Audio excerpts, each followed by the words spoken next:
welcome. Thank you very much for honoring us with your presence today.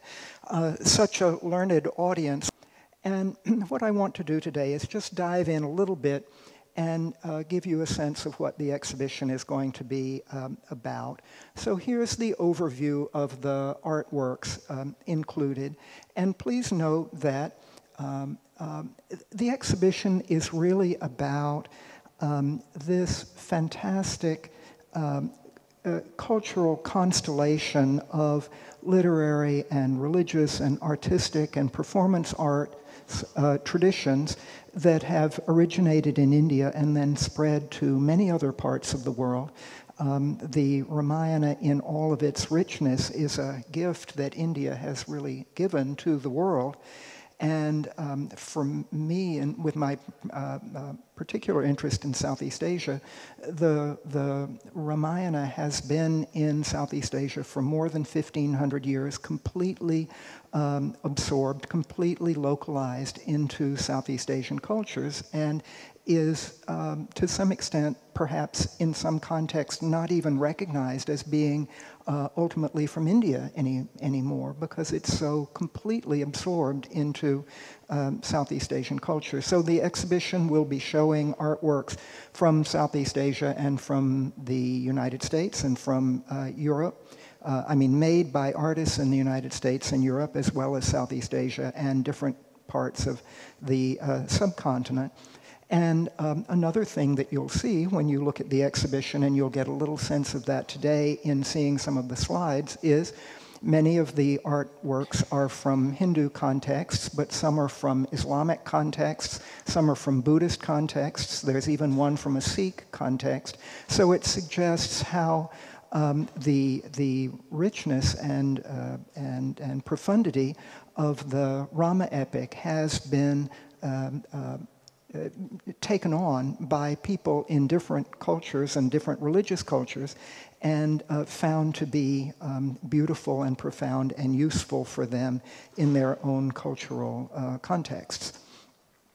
Here are some of the lenders. The artworks are coming from museums in Europe and Great Britain and the United States. Here are some of them. And I wanted to give you just a little sense of how the exhibition is going to be set up. You saw that with the first slide, the focus on the idea of hero, heroine, ally, foe, and the four artworks that were there representing Rama and Sita and Hanuman and Ravana. For the general American audience, the entire story is probably too complicated for them to absorb in one exhibition. So one of our challenges has been to find a mechanism to introduce the Rama stories to a general audience in ways that are graspable. And we thought that the idea of a great epic with these well-understood roles of hero and heroine, and the hero's ally and the hero's adversary. This is a pattern that we all know from literature around the world and movies and Star Wars and so on. And we're hoping that it will provide an entry point for a general audience. We have a little bit of a challenge, the museum does, in addressing two rather distinct audiences. You all, people who are from the Indian American community or who have had a lifelong interest in Indian culture, that's one audience. The general American audience has rather different needs and different expectations. We're hoping to find ways to make the exhibition a very rich and absorbing experience for both groups. But I need to tell you, we've been doing some very careful polling and visitor studies, and we've interviewed general general visitors at 3 different art museums in the Bay Area. And the tabulation of the results shows that 65% of the general audience has never heard of the Ramayana, has never heard of Rama, has no idea of the story whatsoever. 65% have no earthly idea. So, we need to speak to those audiences, and we need to speak to a learned audience such as yourself. The very first part of the the exhibition is divided into 5 parts. There's an introduction, and then there's a section on each of the major characters that we've chosen to focus on. In the introduction, we'll be laying out in very broad and brief terms the overview of the entire story for audiences who don't know it at all. And we'll be introducing the idea of means by which the story has been transmitted for 2,500 years through a huge range of geography. And so here we have a painting of Valmiki reciting the story at the beginning, and then in the upper right-hand corner a section of an extremely long storytelling scroll that is coming to us from the Victoria and Albert Museum in London, and then staged performance traditions such as the one from Thailand on the lower left, and different kinds of puppet traditions and so on and so on. And then, obviously, for audiences everywhere, the TV series. And then, more and more often these days, a means of transmission is video games and other kinds of mediums that young people get engaged with. So we're going to try to give a suggestion of the whole range of mediums of transmission of the story. Here's the area of the world we'll be explaining to the general public. Here's the area of the world from which the artworks come and in which the story is well known and well integrated into the life of the people.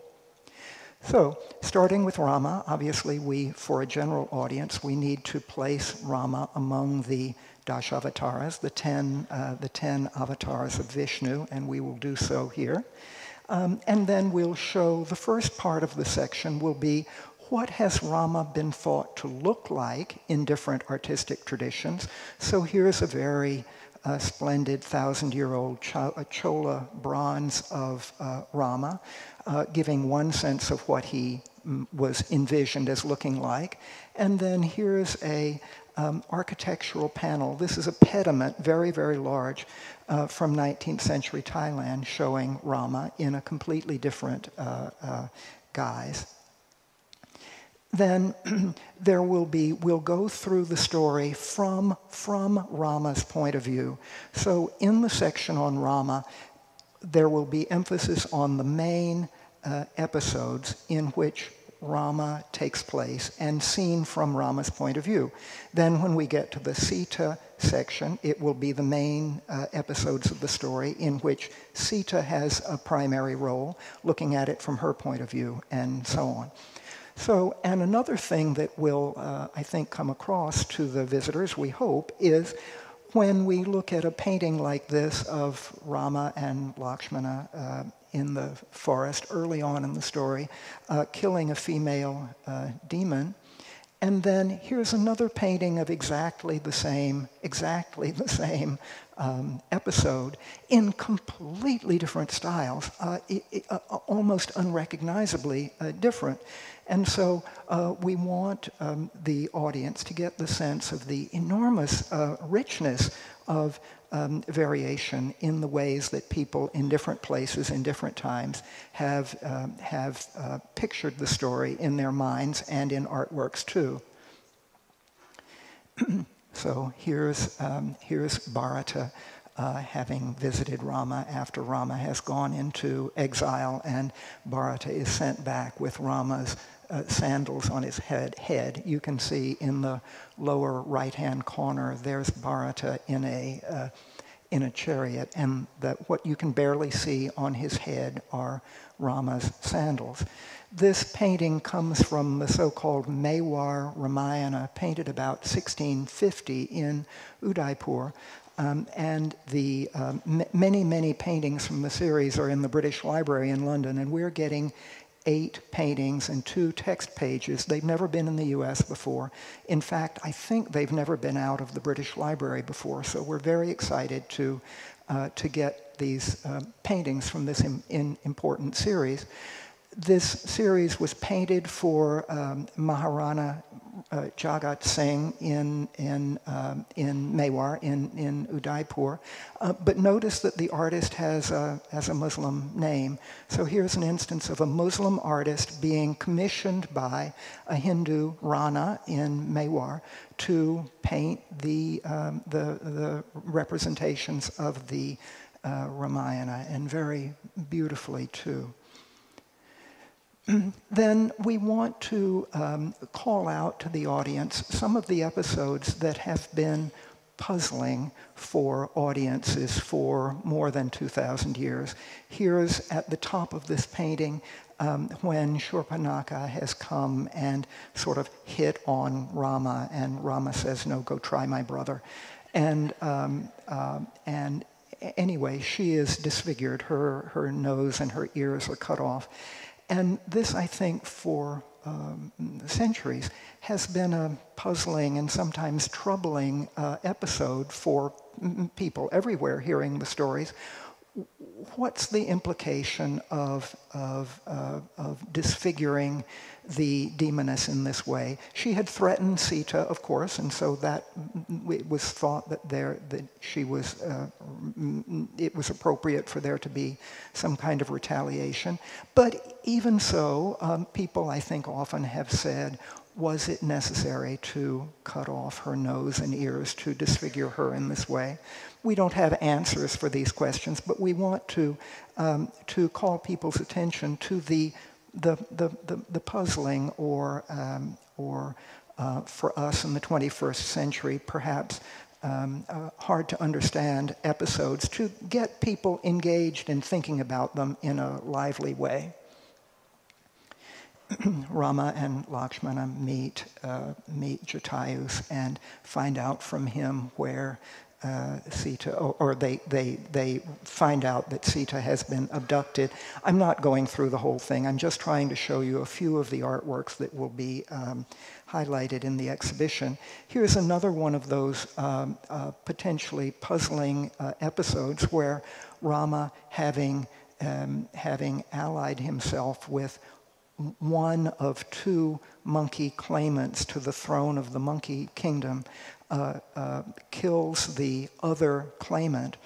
And here's the other claimant dying. And the other claimant, as he dies, says to Rama, in effect, I had actually never done anything wrong to you personally. Are you justified in killing me? And Rama, of course, has an answer, and we will present the answer.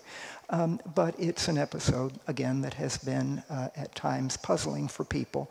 And we want people to engage with their eyes and with their brains and also with their emotions in this show, in thinking about what are the kinds of meanings that have been embedded in people's understanding of the Ramayana.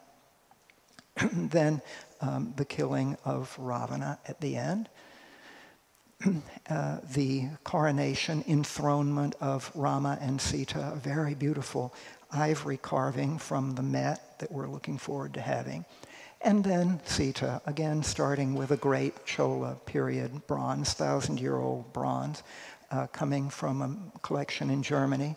Odilon Redon, French, late 19th century French artist who depicted Sita, and in fact depicted characters from the Ramayana several times. Why? Why was this late 19th century French artist interested in depicting Sita, and what exactly is going on here? If you want to know thoughts, talk to Jeff Durham afterwards. He's been thinking about this work. And then, again, on the point of the spread of knowledge of the Ramayana, here's Ruth St. Dennis and Ted Shawn, great modern dancers of the first quarter of the 20th century in the United States, in, as they thought, Siamese-style costumes, dancing a dance based on the abduction of Sita. So the point is, yet a different take on the story from what I think for most visitors will be an unexpected source, modern dance in the United States along about 1920. Then the abduction of Sita, complicated and trying and saddening situation, and we hope that people will engage their emotions in thinking about what must it have been like for Sita at this moment. What was the range of things that she was thinking? What was the range of emotions that she was undergoing as she was being abducted, and realizing that her beloved husband was not even going to know what had become of her? Here's an Indonesian version.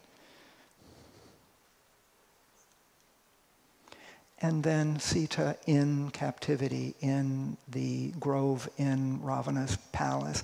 And again, we want to invite people to think about what is it like, in effect, being a hostage. I mean, we all know in the late 20th century and early 21st century, we all know from the newspaper of hostage situations of all kinds of horrifying types. So we can think about, we have something in our own experience to connect with in thinking about a person being held hostage and out of communication with their loved ones and so on. And then Sita's trial by fire. So what about this? How do we think about the fact that Sita, who has been flawlessly devoted and pure and true to her word, she is doubted and forced to prove her innocence? Again, a situation that I suspect we've all, in much less serious ways, we've all faced when we've been accused of doing something bad that we in fact did not do. And we're having a hard time getting people to believe us. So we want to try to get people to think, to connect their own experience with what they're seeing in the artworks and learning about in the Rama epic. Then here's a work from the Mughal court with inscriptions in Persian. This is when, after Sita the second time has been sent away, and Lakshmana is informing her that she's being abandoned in the forest. So she's doubted not once, but twice she's doubted. What a situation for a person to endure. Great Chola bronze, one of the great ones in this country to represent Hanuman. And then again, a great ivory carving of Hanuman in action. Then the painting from the so-called Mewar Ramayana, the 1650 set of paintings at the partly at the British Library in London. This one of Hanuman going to get the magical herbs to revive his masters and bringing back the whole mountaintop. And again, think about the contrast between this representation of that moment and this representation of that moment. Very, very, very different in style, and how rich and engaging and interesting to think about the enormous range of ways in which artists have depicted the same episode, the same scene. Or the famous image of Hanuman opening his chest, as it were, and showing that his heart is filled with nothing but Rama and Sita. His whole heart is occupied with Rama and Sita in his love for them and devotion for them. We want to suggest how artists in the 20th century and the 21st century have rethought and sometimes reworked these well-known scenes. So here's M.F. Hussein doing a takeoff on this idea, and it's slightly amusing in its reference to Superman. Clark Kent opening his shirt and showing us the S. Of course, not out of the question to have a slightly playful sort of Hanuman, but I suspect also quite heartfelt, literally heartfelt, in updating the idea of Hanuman being utterly devoted to Rama and Sita. That's how it is in India. Of course, in Southeast Asia, it's quite otherwise. And I think a lot of Indians may not know that in a lot of contexts in Southeast Asia, Hanuman is very much a ladies' man. And whenever a lady or a mermaid or a lady monkey goes by, Hanuman is out trying to seduce her. This seems very shocking, I think, from an Indian point of view, but it's a very, very old tradition in Southeast Asia. And then Hanuman in a Southeast Asian Buddhist context, where Hanuman here is holding up, is supporting the Buddha. So in India, in all kinds of Hindu contexts, we see Rama on the shoulders of or being carried by Hanuman. Here's the Buddha being carried by Hanuman. Very interesting to think how Hanuman is incorporated into a Theravada Buddhist context in 19th century Thailand. Then my favorite, I confess, I'm not nearly good enough to imagine associating myself with Rama and Sita or even Hanuman. I can only think of myself in terms of Rakshasas, so I have a particular interest in Ravana, an ivory one from the British Library, showing the kind of canonical form of 10 heads and 20 arms. And then all through the show, I haven't shown many of them so far, but there'll be a range of performing arts objects as well as paintings and sculptures and architectural components and so on, such as this South Indian shadow puppet. It's very large. In real life, it's over 1 meter tall, very large, and we'll be talking about the shadow theater and other kinds of human theater and puppet theater too, as means of transmitting the stories of the Ramayana, ideas of the Ramayana.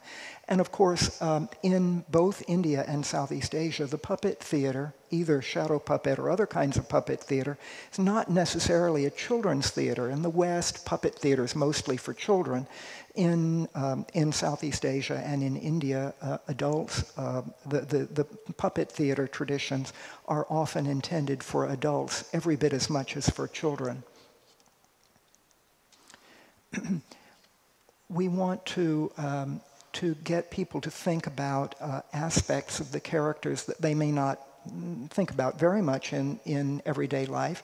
Here's Ravana and his wife Mandodari sitting quietly having a game of chopar, a board game. What about Ravana's domestic life? We don't think about Ravana's domestic life so much, and we want to remind people that for all of his demonic and violent acts, there are stories of his domestic life too, and it's worth thinking about and paying a little attention to. Then the abduction of Sita. So we will have seen the abduction of Sita in the Sita section from Sita's point of view. Now we're going to look at it in the Ravana section from Ravana's point of view and invite people to think about why, from Ravana's point of view, why was Ravana abducting her, and what was all of this episode like in his mind and from his point of view. Here's a great one from Thailand.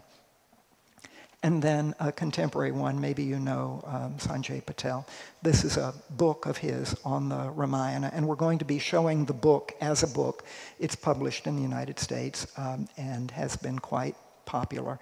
And so it shows a modern take on the story, and it emphasizes that the stories are very much alive today and are being represented for all different kinds of audiences, like American young people, by Sanjay Patel. Then amazing textiles. This textile is probably 3.5 or 4 yards, meters actually, across. And these paintings on cloth like this seem to have been made in India for the Indonesian market. So another aspect of how the story is spread around the world. There was enough demand in Indonesia in the 18th century or early 19th century for textile manufacturers in India, textile workshops in India, to create these very, very large paintings of battle scenes from the Ramayana and send them to Indonesia, where they knew that they would have a clientele. And from Bob Del Bonta's collection. Bob is here in the front row. Thank you, Bob, for the loan. A reminder that by the 1670s, and in fact earlier than that, the Ramayana was beginning to be known in Europe, and there are book illustrations already here in the 1670s in European books of scenes from the Ramayana. So knowledge of the Ramayana is a rather old tradition in Europe as well. Now, of course, this exhibition has a universe of possible public programs, and my colleagues Sylvia Chang and Alison Wyckoff and Deb Clearwaters are in the process of putting together a very, very rich and varied set of public programs, of performance, of conversations, of lectures, of puppet theater, of film screenings, and so on, to bring people in and show aspects of the story that can't be shown in static works of art. And then the catalog, which is, we're just getting finished up now and is going off to the book production here pretty soon. Here are the essayists, two of whom are our guests in the front row. And you've heard about them. Professor Philip Lutkendorf at the University of Iowa wrote a book that maybe you've seen called Hanuman's Tale, a very scholarly analysis and also very readable analysis of the meanings of Hanuman in a whole range of Indian cultural contexts. He's also in the process of translating the Ramcharitmanas for Harvard University Press, and the first volumes of his translation of Tulsidas will be coming out next year, and we'll have him here next year at this time too. So we have two big book projects to celebrate next year at this time: the completion of the over 30-year process of the translation of the Valmiki Ramayana under the leadership of the Goldmans, and Professor Lutkendorf's now just beginning project of translating the Ramcharitmanas. And Professor Pika Ghosh at the University of North Carolina will be writing the introduction. She herself is from Bengal, and she writes the introduction in part based on her childhood memories. It's a very good way, we think, to bring readers in, because she remembers her nanny telling her stories when she was a very tiny girl, and she relates her earliest memories of hearing Rama stories and experiencing Rama stories in different contexts, and it will be a great way for general readers to get their introduction. And then the catalog entries are by my three curatorial colleagues whom I mentioned and me. So that's a little overview of the exhibition. And now if Professor Goldman and Professor Goldman will come up, we'll continue with a little bit of a conversation. So you've been involved for over 30 years now in this major project of translating the Valmiki Ramayana, and having read the volume 1 from 1984, I can say, I mean, it seemed to me that you knew everything there was to be known already in 1984, but I suspect you would say otherwise. What are some examples of how your perspective on the Ramayana has evolved over 30 years' time? Okay, yeah, that's a very good question. Can you all hear me? You know, this is a long text, as you know, and it's a long time we've been working on it. And there are probably very few texts of its kind in the world that have gone through so many kinds of interpretations, revalorizations in one culture after another, in different religious cultures and so on. But what we've been very interested in, I think, and what is unique about our project, is a very deep investigation of the receptive history of the Ramayana. And this is manifested in the perhaps excessive annotation of the translation. Because the translation, after all, is, you know, a set of someone's opinions about what things mean. But what we have done, that has never been done before, is to bring the reception of about a dozen Sanskrit commentators from medieval India and early modern India. And what you look at there is the ways in which the text itself has been interpreted over time. And you don't get that until you've gone through this entire process, because the commentators take differential interest in the different books. Some books are more interesting to them than others, and so on. So some of the things you learn is, for example, now we're finishing up this very large project on the last book. One thing we've learned is another way of looking at the history of the reception of your favorite guy, Mr. Ravana, right? Why is Ravana the way he is? What makes Ravana Ravana? And you know, the authors of this book, the seventh book, the Uttarakanda, were obviously thinking about that problem. So they provide in that book, which you don't get anywhere else, the kind of biography of Ravana, the early years, Ravana, the childhood years. And it's actually quite interesting. How did Ravana get to be so darn nasty? And it's actually a kind of psychological novel in a sense. He was cursed to be that way by his own father. That's a very interesting thing right there, that you would see such a thing brought out. Ravana's mother-to-be, as you may recall, comes to his father-to-be asking to marry him, actually. And he's busy at the time. He's a Vedic sage. He's performing a sacrifice. He said, you know, you came at a bad time, so you're going to have a bad kid. And so this is prenatal curse. And the ways in which this figure is elaborated is very interesting because, for example, if you look at the Sundarakanda, the fifth book of the epic, there's a very elaborate description through Hanuman's eyes of the harem of Ravana, all the most beautiful women in the world. And the way they describe it is quite remarkable. There was not a woman there who was unhappy. There was not a woman who was not there of her own free will. There was not a woman there who had another husband, and so on and so forth. When you look at the Uttarakanda, the poets have turned this around and give a very terrifying account of his violent abductions of all these women, wailing and screaming as he slaughters their families. So you can see a process going on, and you don't get that until you see the whole epic and its textual receptive history, put it that way. Sally, talk about this same point in relation to Sita a little bit. I must say that when I myself first began to get a little bit familiar with the story, Sita seemed too, from my point of view as a 21st century person, Sita seemed too obedient. It drove me crazy, I must say. And I think you have you have helped me enrich my understanding of the character of Sita. Thank you.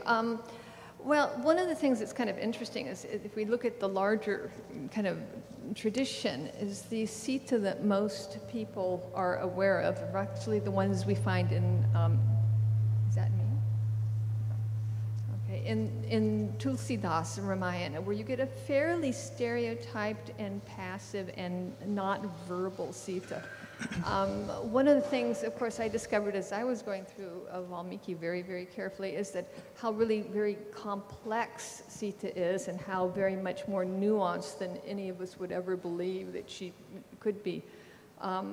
For example, she's used by Valmiki in a number of places to kind of articulate a voice of nonviolence against which Rama will then respond, which is a very kind of nice, because obviously there's a need in Valmiki's mind to rationalize Rama's violence and his willingness to kill even the Rakshasas in this case.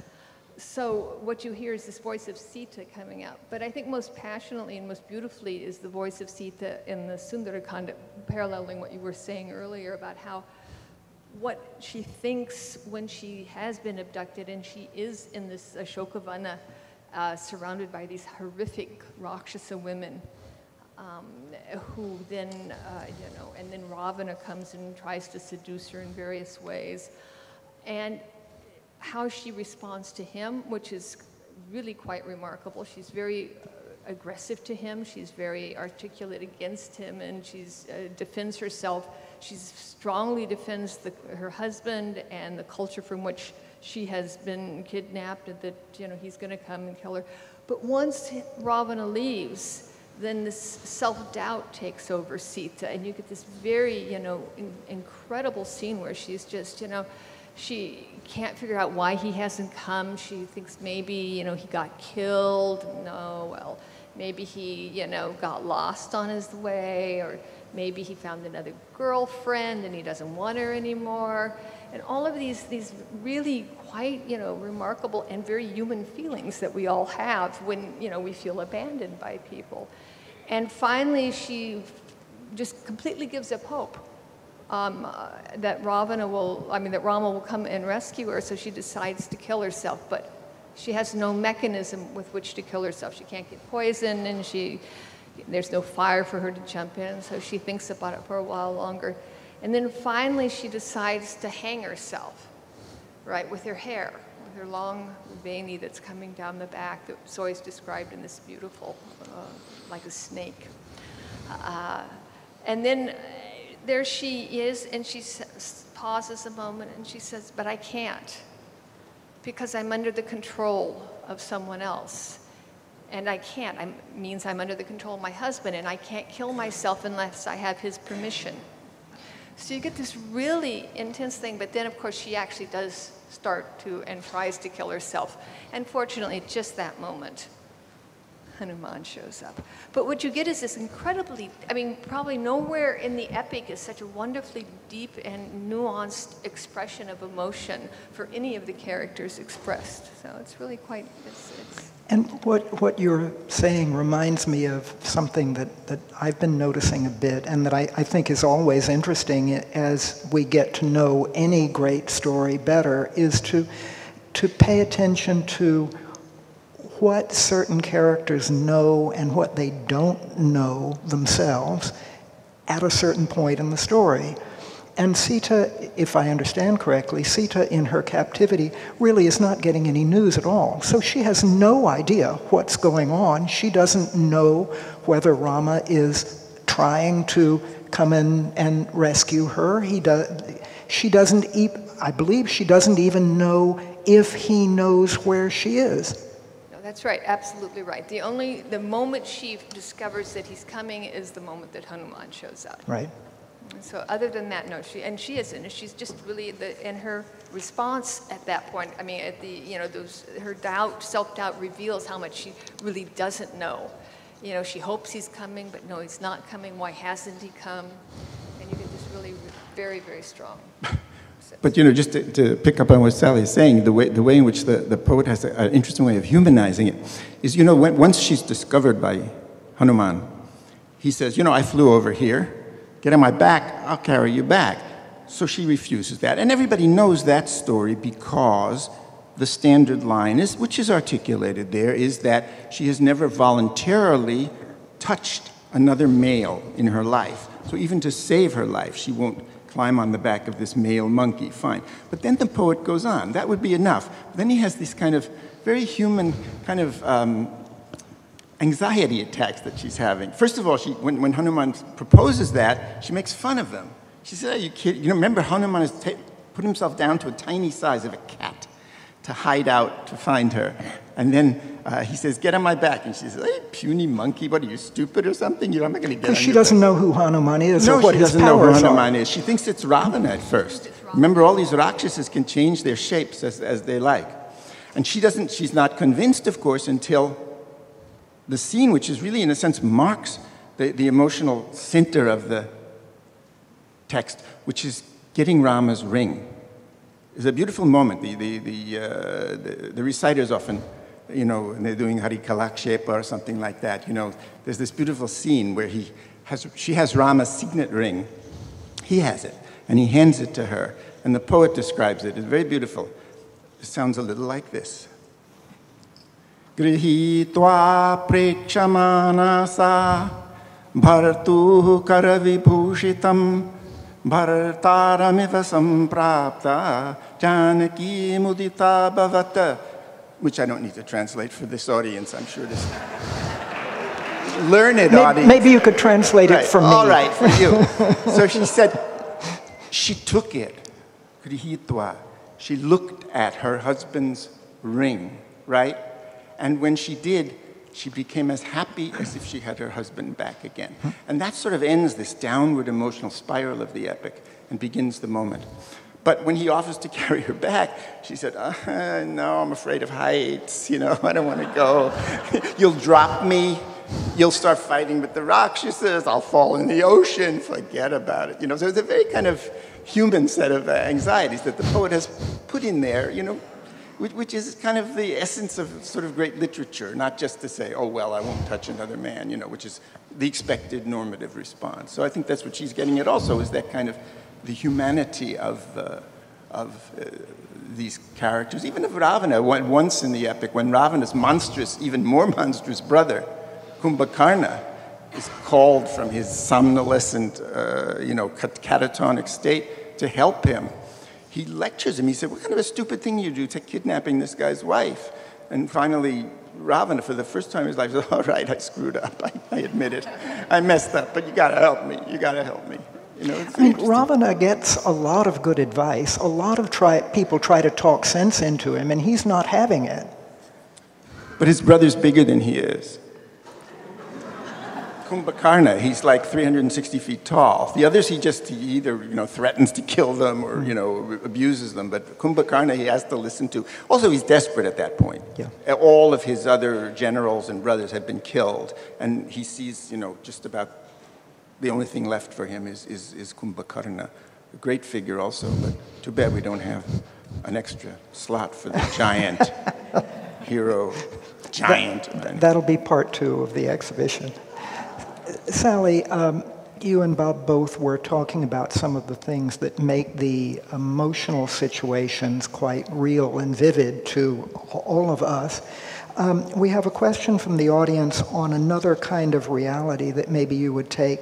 The beginning of the question is, where is Lanka really? And I take the question to mean, to what extent can the story be attached to particular places and particular peoples in India? Will you field that one?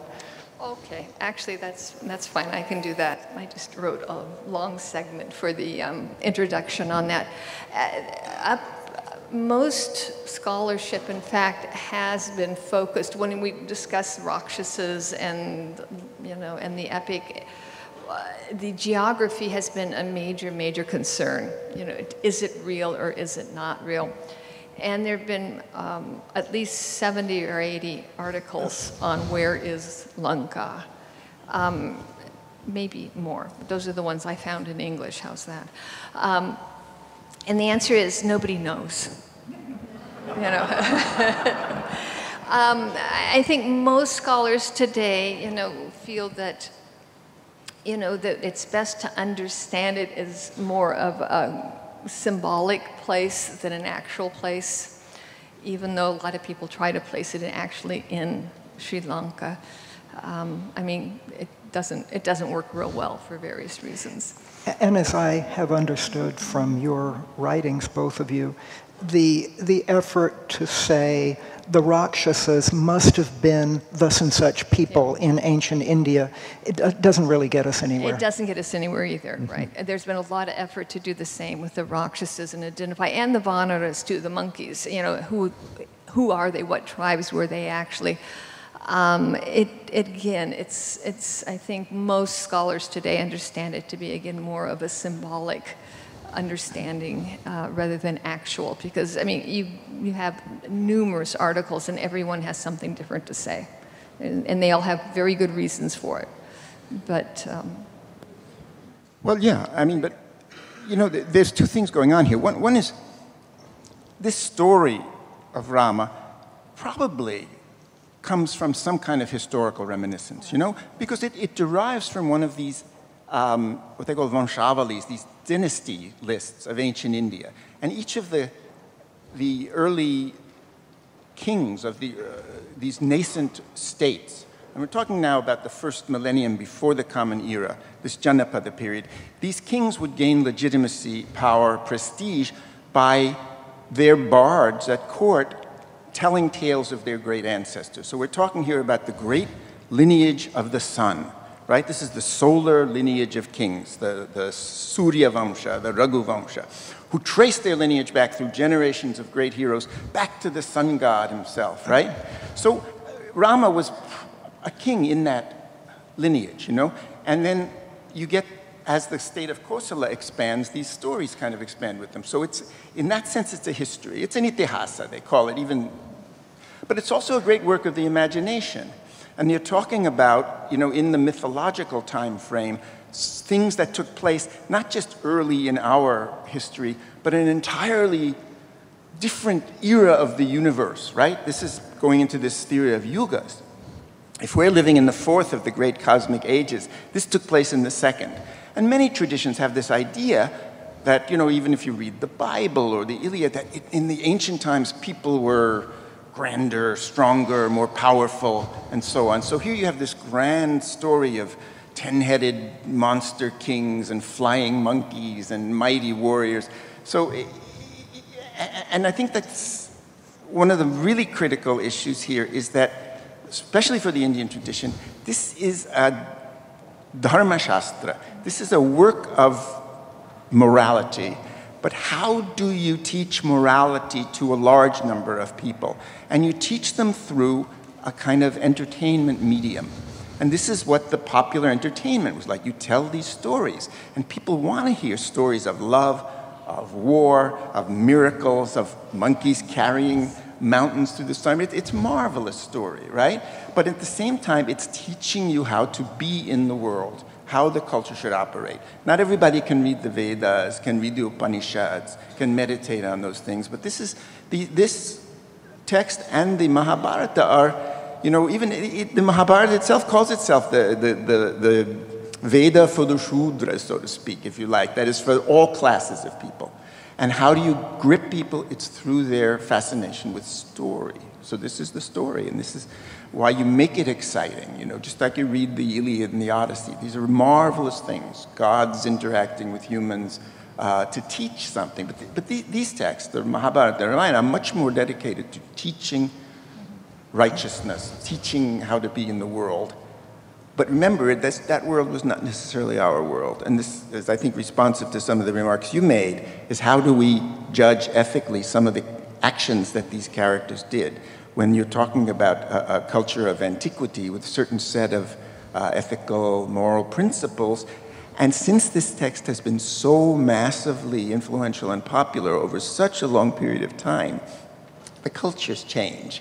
You know, when you're looking at modern, postmodern, post-colonial democratic cultures which place a great premium on gender equity, on the elimination of caste and class distinctions or something, then the Ramayana looks a little bit strange, and you have to understand, you have to both read it as it was written and imbibed by its original audiences, but you also have to understand why you get all these different versions which change things, right down to modernity, TV programs, movies, comic books, whatever. So it's an extraordinary living history itself. It's a history of the culture.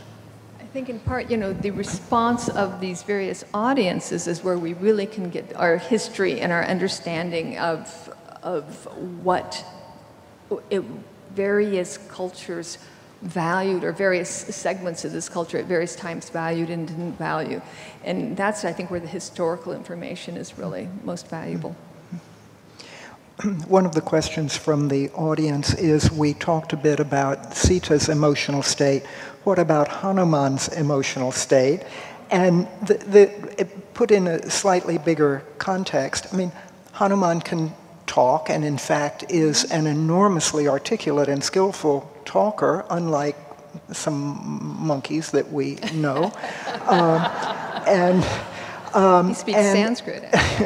In Sanskrit, right. What about in his emotions, is he more monkey or more human? Well, think about it. Well, it's a very mixed representation. Valmiki particularly is very interested in the monkeyness of the monkeys, right? He never wants you to forget it, And Hanuman, when he's searching for Sita, is filled with self-doubt. He's failing. He searches the island of Lanka. He cannot find her. He goes into the basements and the attics. He crawls around. He can't find anything. He falls into this period of tremendous despondency. He, too, contemplates suicide because he says, I can't go back and face my boss, that is King Sugriva, right, of the monkeys, who has a bad reputation for killing people who fail to carry out his duties. So, when the monkeys first can't find Sita, remember, while searching the subcontinent, they all decide to fast themselves to death, which is an honorable way to die, rather than go back and face the wrath of Sugriva. So he practically gives up in despair. But then there's this famous scene, all of our students at Berkeley know this, that he finally works his way into the bedchamber of Ravana. And there he sees Ravana in bed with the most beautiful woman he's ever seen. And he thinks he's found Sita. And, you ready? Yeah, okay. He goes like this. Aspotayamasa chuchumba pucham nananda chikrida jagau jagama stambana rohan nepapata bhumau nidarshayan swam prakritim kapinam. He clapped his hands, he kissed his tail, he jumped up and down, he climbed up a pillar and threw himself on the ground, all the time showing his monkey nature, right? And then he says, oh, what a stupid monkey am I. Sita would never get into bed with Ravana, it's ridiculous. And then he falls in, because this is actually Ravana's chief queen. You were talking about the domestic life of the Rakshasas, right? This is his chief queen, who's an interesting character in her own right, although a minor one.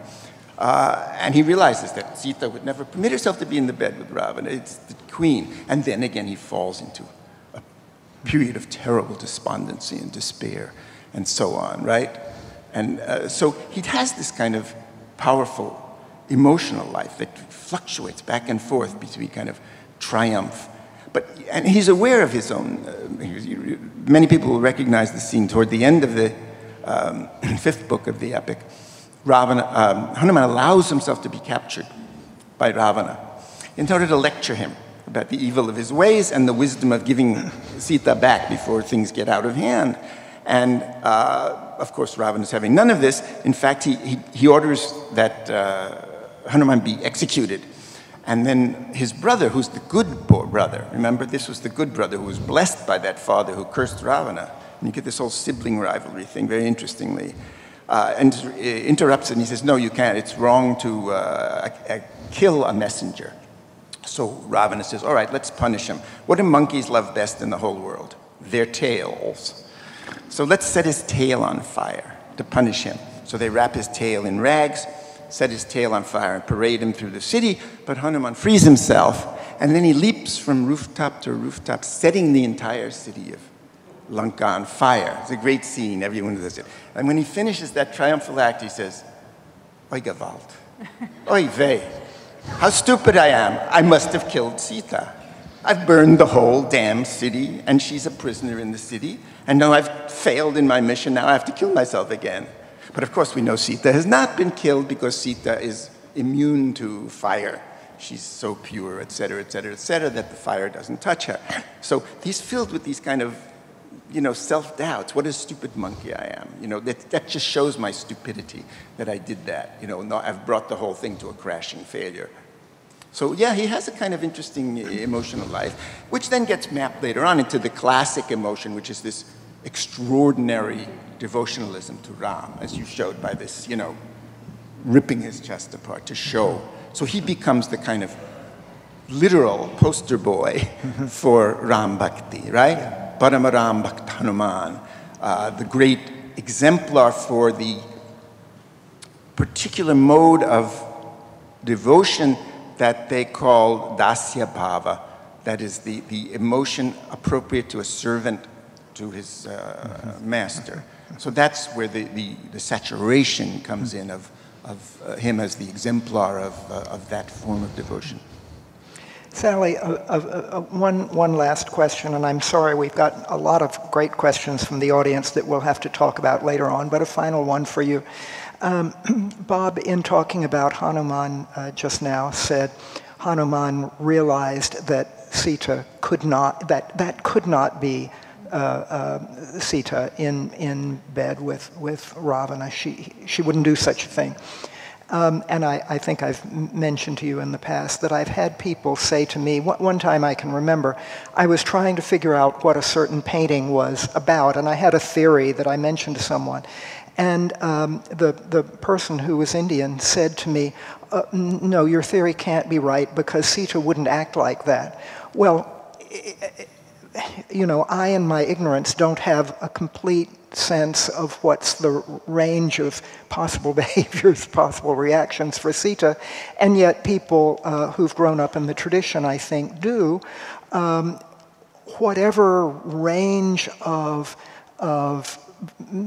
texts they've read, performances they've seen, TV programs they've seen, people still end up with a strong sense of this is what this character is like and that's what that character is like.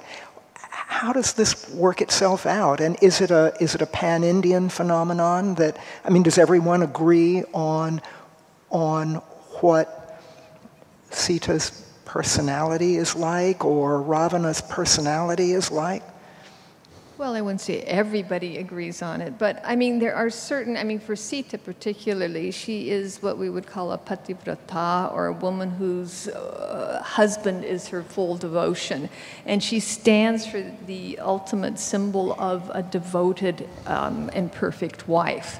So there's certain things in that kind of construction that you just can and can't do. One of them, of course, would be, in the case to play any kind of game with another man, you just wouldn't do it.